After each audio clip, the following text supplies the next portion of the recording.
gabay sa amin, ano man yung sitwasyon, ano man yung nasa paligid namin.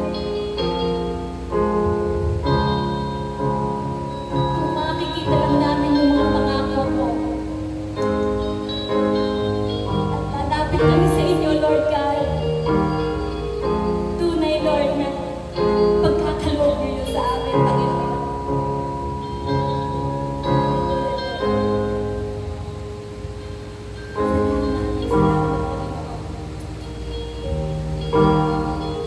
Thank you, Jesus.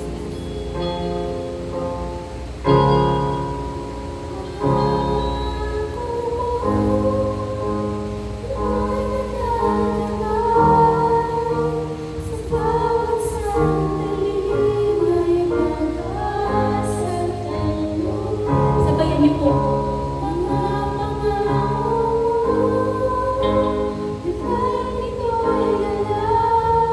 Hawakan natin ang mga pangako mo, Panginoon. Amen.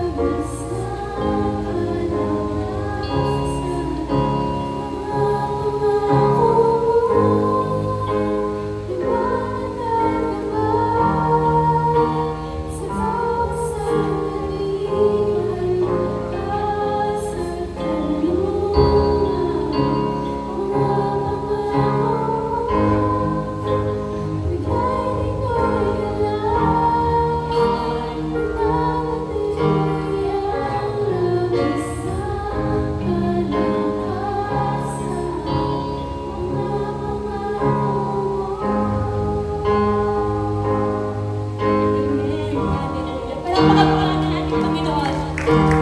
Pakinggan po natin ang pangako ng ating Panginoon. Napakarami pong pangako ng ating Panginoon.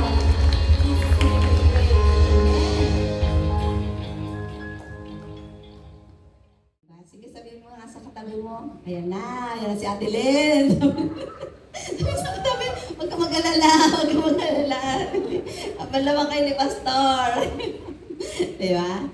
So, magandang umaga po sa ating lahat. And alam ko po, lahat tayo ay aware. Kung hindi pa man aware na kung ano yung sila-celebrate natin sa mga buwang ito, bukod sa ating Recognition Sunday, ang buwan ng July ay taon-taon natin ino-observe ang Nutrition Month. Kaya pala merong ang memes doon sa nabasa si Pastor James. Kaya pala July ginawa Nutrition Month para hindi makalimutan yung July malapit sa gulay.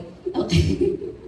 Diba? Ako, ito na naman si Ate Len sa gulay. Huwag po kayo mag-alala ng bata ako, hindi ako makain ng gulay. Ay, naku, pwede naman pala, sabi ng mga bata. Pero, titignan natin kung paano itong Nutrition Month ay i-connect natin sa spiritual life natin. At the same time, yung ating everyday na pamumuhay. So, bago po yan, tayo lahat ay naanyang pong manalangin.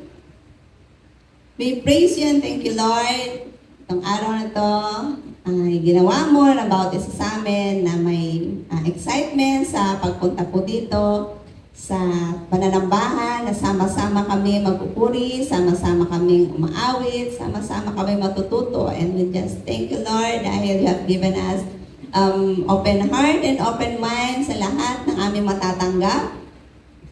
Ito po ay maging pagkain ng aming soul, pagkain ng aming mind, pagkain ng aming spirit, Lord God. And we just pray, Lord, na yung inyong lingkod ay maging instrumento or channel na daluyan ng iyong mensahe.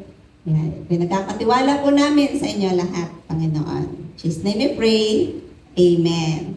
Okay? So, itong taon na to, taon-taon tinitingnan ko talaga yung emphasis ng Nutrition Month galing sa DepEd. Kasi nationwide po yan na ino-observe. Tapos mga bawat region, may kanya-kanya sila mga program na ginagawa. Okay? So, sa PAN, sama-sama sa nutrition sapat para sa lahat. So, sabi ko, ano yung PAN? P-P-A-N. Diba? So, sabi ko, siguro to? Pagkain. Nagulang muna ako, pagkain para sa anak na kailangan ng nutrisyon. So, hindi pala ganun yun. So yung PAN pala, ang ibig sabihin no, is Philippine Plan of Action for Nutrition. So magmula pa ng siguro mga 5 years ago, meron na silang 10-year plan, meron 5 years plan. Pero sabi ko, bakit parang aware ba ang mga school na meron ganitong mga plans? Okay, pero aware din po ba ang mga magulang na meron magandang plano ang gobyerno natin para sa nutrition? So, kung hindi po tayo masyadong aware, ayan, sinasama po namin yung mga monthly emphasis ng awareness kasama sa information drive natin sa church, sa Sunday school, and even dun sa pag nakakausap namin ang mga magulang. Okay? Tapos tinignan ko lagi kong emphasize yung first 1,000 days. Diba? Parang 2021, ito yung emphasis, yung malnutrition na iwasan para yung first 1,000 days ng isang bata ay maging healthy. Sabi ko, saan mag-uumpisa yung 1,000 days? Pagkapanganak ba? So, through 3 years yun, kasi 365 days. So, ito our math na. So, 365 days, so more or less 1,000 plus days yun. Pero nakita ko sa illustration, hindi pala doon nag-uumpisa yung 1,000 days ng bata. So, tayo din tandaan po natin, lahat tayo dumaan sa pagka-baby. So, yung 1,000 days natin na pinaka-importante for nutrition, and not only physically, but also emotionally, is from the womb. So, nakita nyo dyan, 200, nababasa sa taas, 270, saan galing yan? Yung 9 months, di ba? Times 30 days. So, umpisa pa lang sa womb, nag-start na yung day 1 no 1,000 days. So, nadagdagan pa, 365 plus 365. So, yung first 2 years, 9 months from the womb, and yung 2 years na bata, yung toddler stage nila. Mag-i-stop pa doon? Hindi. Ang sinasabi lang po is yun ang pakaingatan when it comes sa nutrition and mental health and emotional health ng mga bata. Yung holistic niya pagkatao kasi dala-dala nila yan for the next decade. Kung hindi tayo naging aware tungkol dito, sabi ko, 9 years old na or 5 years old na yung anak ko. Kailan ko ba umpisahan? Start now. Kasi kung naalala natin na yung last yung 2 years old pa lang sila, hindi natin naibigay yung proper nutrition sa kanila. So ito yung panahon.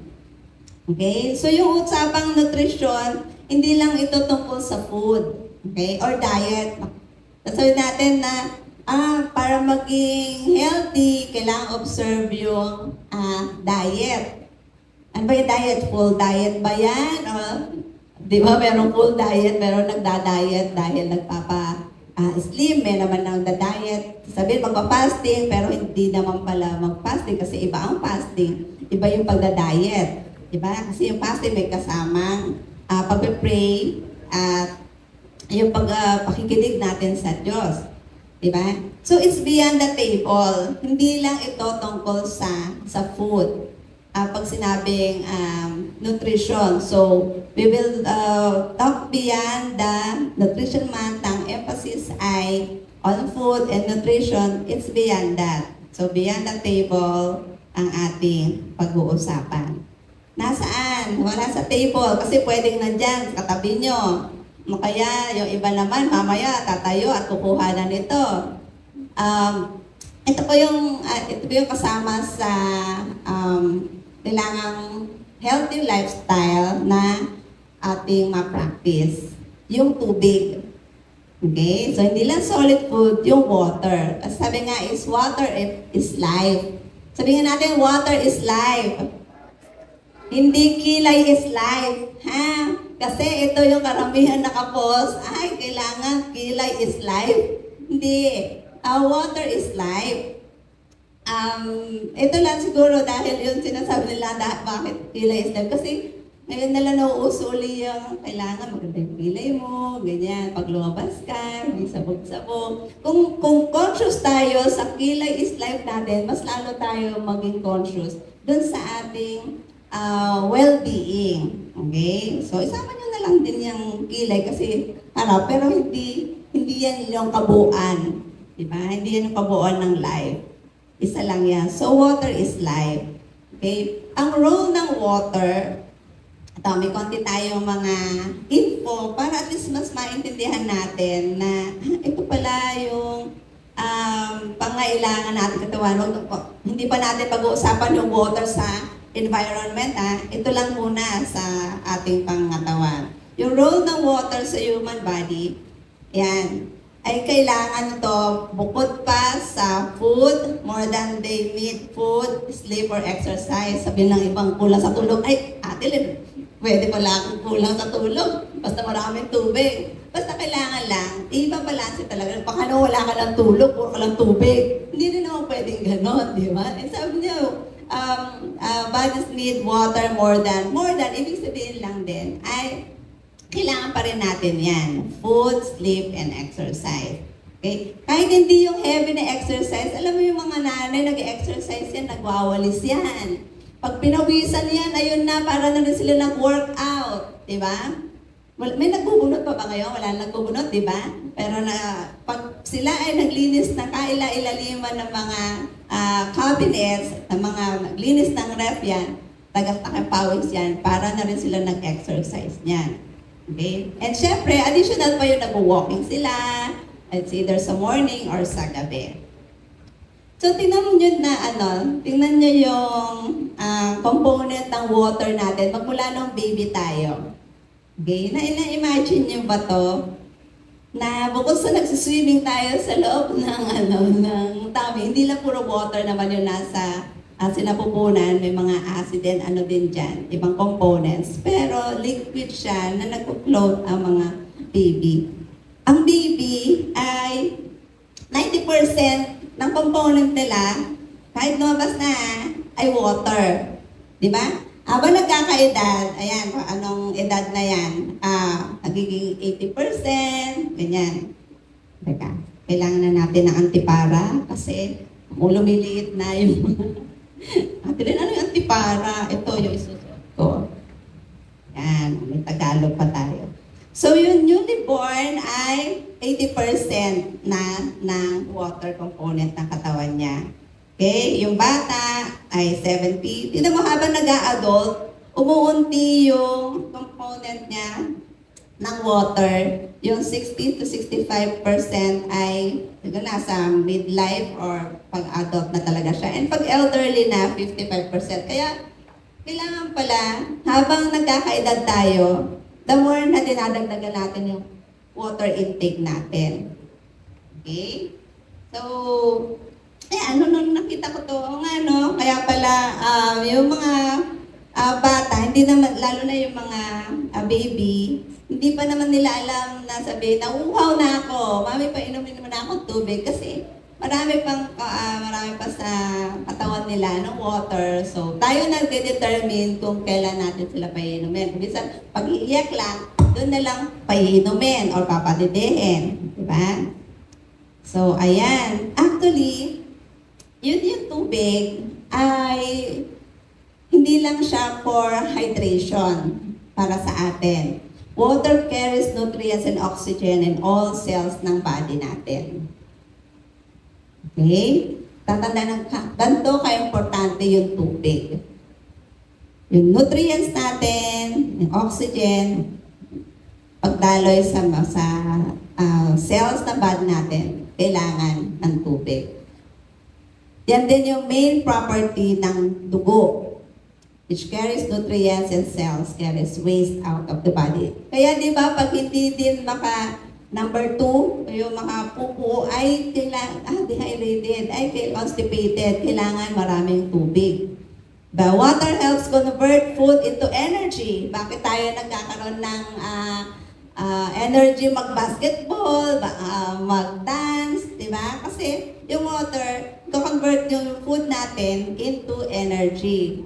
Then ito rin yung nagpo-protect. Ano yung quotient vital organ? Di ba? Kaya hindi sila nagkakadikit-dikit. Yan, nagpo-float sila. Meron silang mga pagitan in between. Ang vital organs natin, water din yon. And lubricates our joints. Kaya pala sabi ng kapatid ko na nurse, pag sinabi ko, parang lagi ako napupulikat. O kaya yung aking mga kamay para na yung, ano yun, nakakuryente. So, dagdagan mo yung water mo, true enough. Kahit di ako mag-take ng vitamin B, ha? Pero after ilang mga araw, mga oras na yan, ayun, naglulubricate kasi siya ng joints. Tubig talaga. And alam ni Pastor yan, mas konti akong uminom ng tubig kaysa sa kanya kasi meron kaming timbangan na nagde-determine kung ano yung water level namin, yung fat level namin, yung muscle level, ganyan. So, nalalaman niya na kulang sa tubig itong month na to, itong week na to. Okay? So, kailangan meron laging pitchel dyan sa mesa. Pag hindi yan naubos within the day, sabi nakakulay na inom. So, water helps regulate din yung body temperature natin. Bakit pag may lagnat, sabihin, inom na maraming tubig. So, nire-regulate niya yung ating temperature. And moistens oxygen for breathing. Okay? Sa ating paghinga. So, water is essential for our senses to work properly. Mga senses natin, mga estudyante, ano mga senses natin? Diba? Hearing waves are transmitted through fluids in the ear. Lang pala yun. Hindi yung fluid na may sakit hindi ganon. Pero yung natural na fluid. Okay? Light is reflected through fluids in the eye. Diba yan yung mga senses natin? Hearing, sight. And food and odors must be dissolved in water for taste and smell. Diba? So para malasahan natin siya, yan yung saliva natin. Yan. Di ba nandun yung parts na asan yung maasim, asan yung... Natatandaan niyo pa ba po yan sa science? Saan banda ng dila na tinikman yung maalat? Yung mapait? Hindi naman sa buong dila yun Okay? So may parts din dyan. So ano pa? Water is one of the 6 nutrients essential for life. Yung water, fat, carbohydrates, protein, vitamins, and minerals. So, dapat ito yung component ng ating mga pinakain. The body can last up to 6 weeks without food, but only 1 week without water. So, ganon kahalaga yung ating pag-intake ng tubig. At sa component ng mga vital organs natin, internal organs, tingnan mo yung brain natin, meron 75%. Okay, yung blood natin may 83%. Yung heart natin may 79% ng water, yung bones may 22, yung muscle 75, liver 85, and kidneys 83. Sabi ko, bakit hindi nilista dito yung lungs? Sabi ko, mag-start. Pero nakita ko sa study ay yung lungs meron din component siya ng water para nasa 85 or 90%. Pero pag sinabing may tubig ang baga natin, magandang pakinggan siya or hindi? Hindi, di ba? May term yun May term. Pero naturally, may water component siya. Pero pag nalagyan siya ng hindi kailangan na tubig yung baga, ano mangyayari? Di ba yung paghinga natin, hindi magiging maayos? Kasi ang kailangan ng lungs natin is yung proper air naman. Yung function niya is yung proper air. So sa katawan natin, kailangan na-hydrate. Ano yung na-hydrate? Alam natin yung dehydration, di ba? Kulang sa liquid or sa water. At alam niyo po ba na ang water lang, ang walang calories, kung kayo ay nag-o-observe na magpa-slim, magpaliit ng tiyan, o kaya gusto nyo mag-lose ng weight, tubig lang ang walang calorie. Kaya kung magsa-substitute kayo ng ibang drinks nyo, during your weight loss, o kaya yung pagka-diet nyo, basta tubig lang ang walang calorie. Pero hydration is important for thinking clearly. Ang sabi sa Romans 12:2, di ba? The renewing of your mind. So para pala mag-renew at mag-function yung mind natin, kailangan natin ma-hydrate. Okay? Para mag-manifest ng tunay yung word ni God na the renewing of your mind, hindi lang dahil dun sa mga nakikita natin, hindi lang dun sa ating decision, pero nakakatulong ang tubig para makapag-isip tayo ng maayos. If you're dehydrated, your productivity may suffer. So, connect po talaga yan. So, how to hydrate? How to hydrate properly? Ayan. Sabi nga sip water, kahit hindi ka lumagok na marami sa isang upuan, sip ka lang steadily throughout the day and drink more fluids than usual. When weather, lalo na pag mainit. Lalo na pag ikaw ay active. So, mas kailangan kasi nagsusweat out ka. Alam niyo po ba, pagpahing natin, nagre-release din tayo ng fluids dyan. Pagsinga natin. So, nababawasan yung mga fluids natin. So, kailangan siya na-replace ka agad. Okay? So, kahit hindi pa nauuhaw, inom na tayo. If you need a reminder, kailangan, kayo ang gagawa ng sarili nyo strategy paano kayo mariremind to be hydrated. Okay? So yun, ang strategy namin, Pastor, merong picture sa ibabaw lang, tanan ng mesa.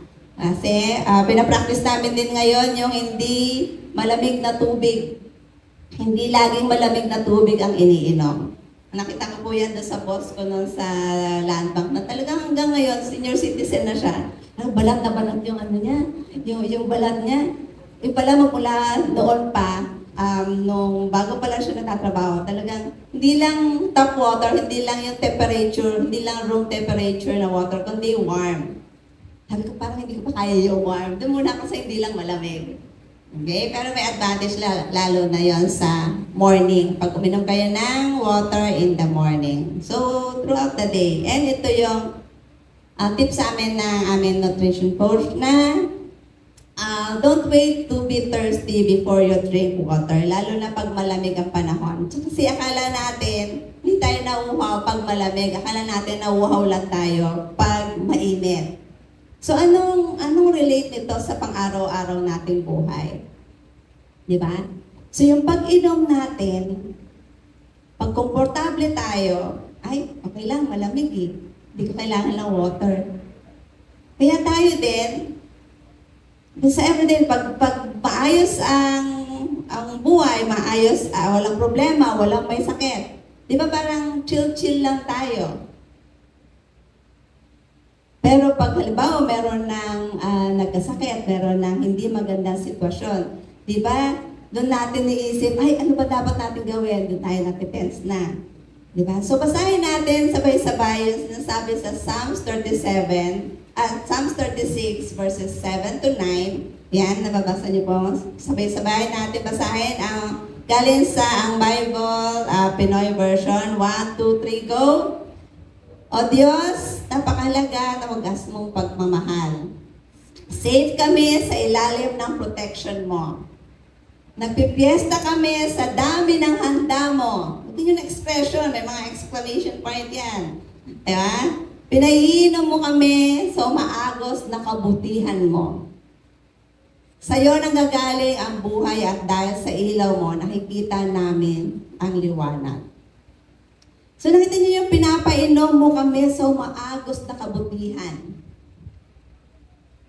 So dinescribe yung goodness ni God like a flowing water, like a fountain of water. Okay, umaagos, andun din yung kabutihan ni Lord. Diba? Kung babasahin natin yan sa English, ito yan. Sige, sabay-sabay natin din basahin. 1, 2, 3, go. Same verse. How precious is your loving kindness, O God. Therefore, the children of men put their trust under the shadow of your wings. They are abundantly satisfied with the fullness of your house, and you give them drink for the river of your pleasures. For with you is the fountain of life. Your light, we see light.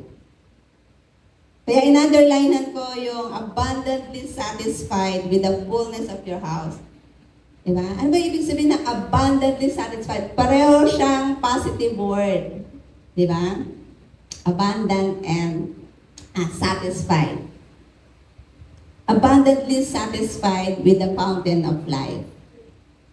So imagine niyo yung pinanggagalingan, yung source ng water nito, iniinom ng bata ay galing sa bukal na nilagyan ng tubo. Bigla ko naalala nung prepare ko to nung Wednesday pa, or nung Tuesday. Naalala ko nung pag-uwi kami ng La Union, no, may nadadaanan kami na parang part ng bundok, tapos meron lang siyang flowing na water na nasa tubo. Akala namin, meron lang siyang switch doon sa dulo. Pero, taon-taon, talagang gano'n. Sabi ko, baka sayang naman, di pinapatay. Ganyan. Kasi bata pa kami noon, mga elementary. So, taon-taon kami, or twice a year kami pumunta doon. Lagi namin nakikita yon. Yung pala, galing yun sa bundok. Parang nilagyan lang nila ng tubo, galing sa bundok, para maka-access yung mga tao sa free water. Hindi pa uso na ng bottled water. Free water galing doon sa bundok, very fresh. So, pwedeng sumahod kahit na sino doon, pwedeng uminom kahit na sino doon. Abundantly satisfied with the fountain of life. Ano ba ibig sabihin ng abundantly satisfied with the fountain of life? Okay, so paano natin makonect? Ay, tubig, pinag-usapan natin yung advantage at saka yung kailangan, hindi tayo na-dehydrate. Di ba? Pag sinabi, abundantly satisfied, yan, tinagalog ko para mas lalo nating ma-appreciate yung meaning niya. Nasiyahang lubos, sobrang nakontento, nagpiesta sa dami ng handa. Sino dito umaten ng piesta tapos hindi na-satisfy? Yung buffet na nga dyan, tapos hindi pa kinain. Sayang, hindi ko natikman yung ganon. Konti lang kinain ko. Meron bang ganon? Or pagkatapos umaten ng buffet or ng piesta, di ba? Busog. Piesta sa dami ng handa. Nabigyan ng sobrang contentment. Abundantly satisfied. So yun yung pinoprovide sa atin ni God. Dun sa verse na to. Lalo na dun sa Psalms 36:9. For with you is the fountain of life.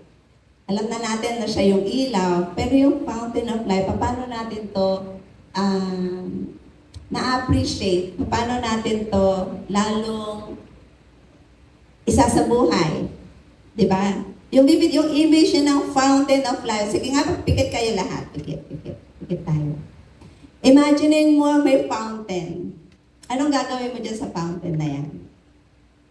Titignan mo lang ba siya? Bilang mga bata, ang ginagawa yan? Nilalaro, nagpapasa ng kamay. Yung iba naghihilamos. Fountain of life. Sige, open your eyes. Baka makatulog kayo eh. Konti na, segundo lang yon. Para lang gusto ko lang ma-imagine nyo yung picture ng fountain. Para mas lalo natin ma-appreciate yung fountain of life.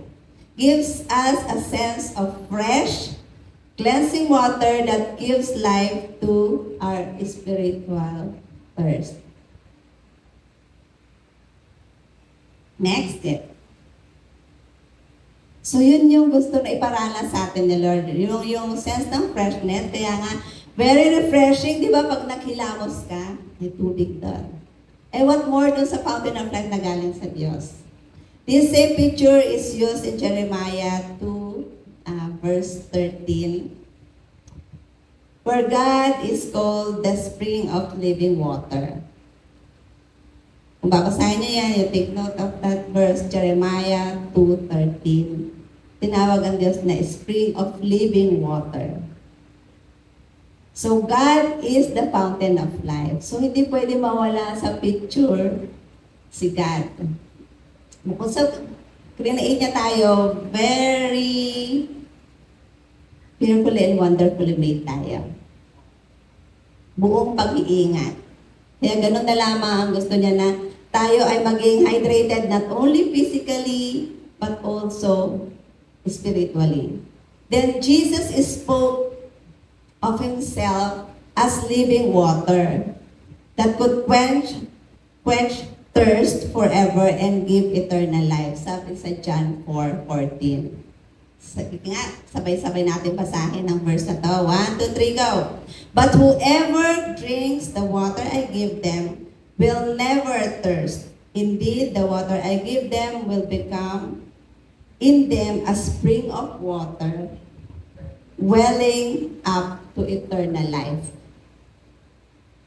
Okay, hindi lang pang ngayon, kundi pang eternal life hanggang habang panahon.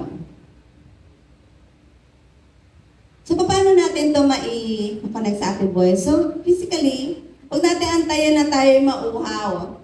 Di ba? And huwag na rin natin antayin na tayo mauhaw bago uminom ng tubig ng galing kay Jesus. Ganun din. Kung ang physical natin, huwag antayin na tayo mauhaw physically, natuyo na yung throat natin. Huwag nating antayin na matuyot tayo. Paano tayo natutuyot? Ay, niya kay Lord mag-pray kasi may kasalanan ako. Hindi na muna ako babasa sa Bible kasi baka mangusap siya dyan. Matutuyot tayo nun. Hindi na muna ako aatin sa church kasi kaya tagal ako nawala. Nakakatuyot yun. Kaya nga di ba, lagi ang illustration ay yung mga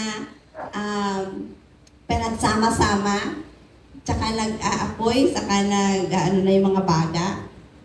So, ganoon din, bago uminom, huwag natin antayin na tayo ay mauhaw sa Diyos bago tayo talaga lumapit sa Kanya. Huwag natin antayin na tayo ay matuyot at ma-dehydrate dahil sa dami ng, talagang dami, di ba? Dami ng worries, dami ng alalahanin. Sobrang busy. Ate Lynn, busy ako eh. Alam niyo po ba, ang mga bata busy rin?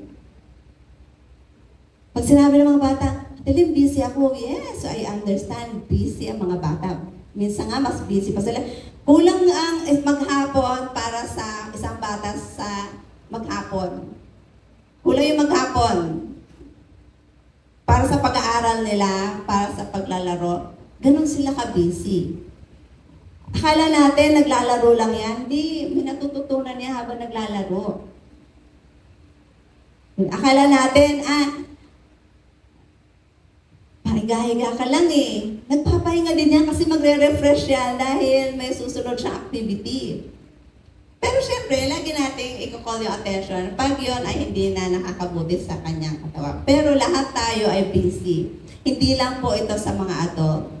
And wag natin antayin na yung kabisihan natin ay matuyot tayo. Yung hindi natin pakikinig ng may mensahe, yan, nakaka-dry yan. Okay? So, wag natin antayin yun. So, maganda maging habit at maging kasama sa ating lifestyle. Kung may available na pag-aaral, attend kayo na Wednesday. Pag may available na activity, attend lang kayo. Yun ang mag-hydrate sa atin spiritually. Kaya yung water is life na sinasabi natin dito, literally or physically and also spiritually.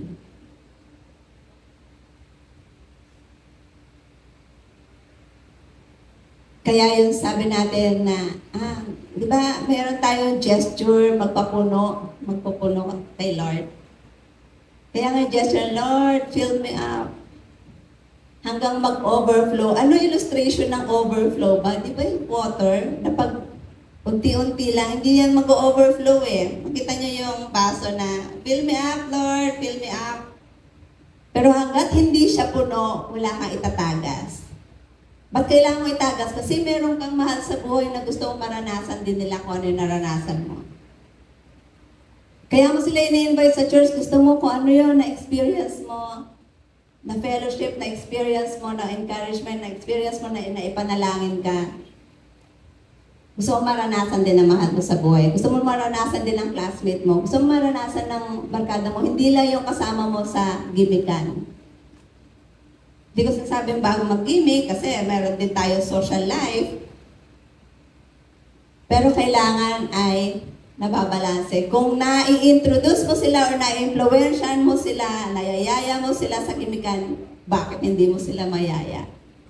Sa isang gawain na simple kung saan sila makakapakinig. Kung nahihiya ka na ikaw ang mag-share sa kanila, bitbitin mo sila kung saan makikinig kayong sabay. Kung hindi mo sila mabitbit, you share the link. Ay, ang Dali na lang ngayon mag-share ng gospel, ng goodness ni God. Basta pipili lang kayo ng ng mga truthful. Kung may forward kayo sa kanila mga teaching, unahin nyo na muna yung mga CSB pa kasi alam nyo kung ano yung teaching na Church So Blessed.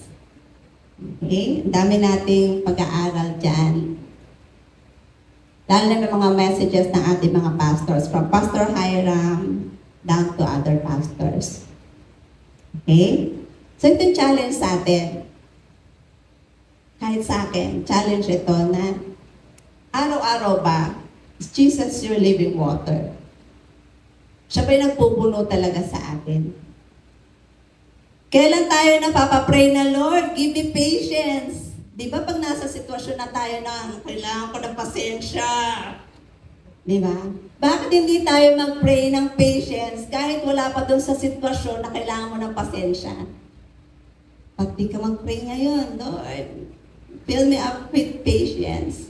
Para pag punong-puno ako at dumating yung panahon na kailangan ko ng pasensya, tatagas ko yung napuno sa akin. Nai-imagine niyo po, yung illustration natin na napupuno tayo. Hindi napupuno na napupunti Iba yung punong-puno na ako sa'yo. Iba yon. May galit yun may mainis yan. Pero yung pagpupuno galing kay Lord, filling us up, lahat ng tingnan natin yung mga fruit of the Holy Spirit. Love, patience, joy, gentleness, kindness, di ba? Self-control. Yan yung huwag natin alis yan sa ating mga sa prayer. Love, joy, peace, goodness, gentleness, self-control. Is Jesus your living water? Siya ba yung pumupuno sa atin? Kailan sisimula gawin yung tubig ng buhay si Jesus? Kailan? Paano ito gagawin? So, iba-iba tayo ng pacing na paglakad natin, na ating spiritual journey. Pero pwede tayo magkasabay-sabay na mag-decide now. Paano ito gagawin? I-apply niyo po lahat ng ating, kung tayo ay more than 10 years na nag-a-attend ng service, minsan nag-a-attend pa ng Wednesday, i-compute nyo siya yung weeks na yon na 52 weeks times 10 years. 10 years pa lang yan, Di ba? May 520 messages na tayo. Kung 30 years old na tayo, kung 40 years old na, kung 50 years old na. So, na-imagine nyo ba yun kung ang daming iba't ibang aral at iba't ibang suggestions na kailan natin siya umpisan. So, let Jesus fill our life with the living water. Okay? And be hydrated and refreshed now. Sabi niya, thirst no more. Parang sinabi niya doon sa baba na, sin no more. Ito naman, thirst no more. Kasi nga, forever yung yung living water na pinoprovide niya. Kailan yon? Kailan natin sasabihin na Jesus, fill me up with your living water. Be hydrated and refreshed now and thirst no more. Nangiyahan ko yung tumayo lahat. Pag-aaral natin ng yan, water is life. So imagine niyo po yan, yan, yung mga basong yan. Lord, ito pa lang po yung laman ko Ngayon pa lang ako nag-uumpisa magpapuno. Sige lang. Pero pag tuloy-tuloy, makakita niyo, naapaw din yan. At pag umapaw na yan na umpisa, makakapuno rin yan na ibang mga buhay. Hanggang sila din ay mag-umapaw. Sa pagkataon ito, I invite you to have your personal prayer. Paano nyo ito umpisahan? Paano nyo ito gagawin? Okay, let's close our eyes and make a gesture na tumatanggap, nagpapapuno. in your own words, in your own prayer, kung paano mo ito gagawin, after pa lang, o ngayon pa lang, pwede na ito umpisahan. Huwag mo lang isipin yung prayer, sabihin mo na yung labi. Na dinideklara mo, Lord, ito yung unang step kong gagawin. Kung nakalimutan ko mag-pray, pag-gising ko pa sa umaga kanina, Lord, ito, kanina corporate prayer kami, pero ito, solo mo ko, Lord. Kung di pa ako nakapagbasa ng Bible, mamaya, Lord. Hindi ko ata inaantok na ako bago ako mag-quiet time. Kung hindi mo pa na ibibigay kay Lord na may talent kang ganito, na makakapag-inspire at makaka-encourage sa iba, magsabi ka. Tap mo yung mga leaders ng church na gusto kong gamitin itong talent ko ito. Lord, kay Pastor, Ate Len, Kuya Mac, pray ako kay Lord, ito yung reveal niya sa akin na hindi ko sarili yung talentong to. At kung hindi ko alam kung paano ako mag-umpisa, magpapatulong ako. Ito yan ang mga pinanalangin mo. You will declare, Lord, just fill you up, little by little, pagbuhos, kung paano kanya i-bless, kung paano kanya pupunuin. Maging handa ka at huwag kang tatanggi. Maging handa ka dahil yung gesture mo na pagtanggap,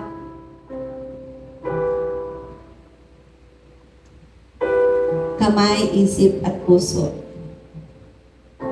Yan yung mag-determine ng step of faith. Just walk on water. Kung hindi mo pa alam ano mangyayari, just walk on water. Kung si Lord na yung living water natin, siya pa yung inaapakan natin by faith. Yung tinutungtungan natin.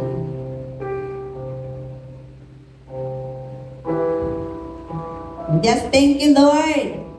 Pasalamat tayo, Lord. Thank you with your lips. Thank you, Lord.